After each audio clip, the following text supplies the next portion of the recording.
హనుమాన్ చాలీసాలో కాందేమూన్ జనేవు సజయ్ గురించి తెలుసుకుందాం. చదువంటే హనుమంతుడికి చాలా ఇష్టం. ఎప్పుడు చదువుతూనే ఉండేవాడు. ఏ గురువు కనిపిస్తే ఆ గురువు దగ్గరికి వెళ్ళి నేర్చుకుంటూ ఉండేవాడు.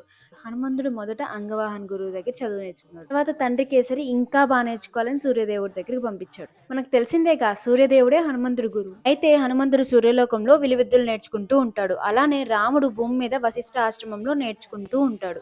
నేర్చుకుంటూ ఒకరోజు హనుమంతుడు భూమి మీదకి బాణం వేస్తాడు. అలానే రాముడు ఆకాశంలోకి బాణం వేస్తాడు. ఆ రెండు ఢిక్కుని పెద్ద శబ్దం వస్తుంది. అదే హనుమంతుడిది రాముడిది మొదటి అనుబంధం. హనుమంతుడు నారద ముని దగ్గర సంగీతం నేర్చుకుంటూ ఉంటాడు. ఒకరోజు నారదుడు హనుమంతుడిని పాట పాడమంటాడు. హనుమంతుడు అద్భుతంగా పాడుతూ ఉంటాడు. ఆయన పాటకు రాళ్ళు కూడా కరిగిపోయాయి. ఆ పాటలో లీనమై నారదుడు వీణ కింద పడింది. ఆ వీణ కరిగిన రాళ్ల మీద పడుతుంది. హనుమంతుడు పాట ఆపగానే మళ్ళీ రాళ్ళు గట్టిపడి అందులో వీణ ఇరుక్కుంటుంది. అప్పుడు హనుమంతుడు కావాలని నారదుడిని తన వెనక పరిగెత్తించుకుంటాడు. తర్వాత తిరిగి పాట పాడాక మళ్ళీ వీణ బయటకు వచ్చింది.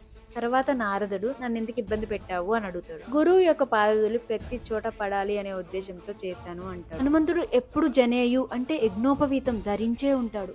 అది హనుమంతుడు ఎప్పటికీ విద్యార్థి అన్న విషయం గుర్తు చేస్తుంది.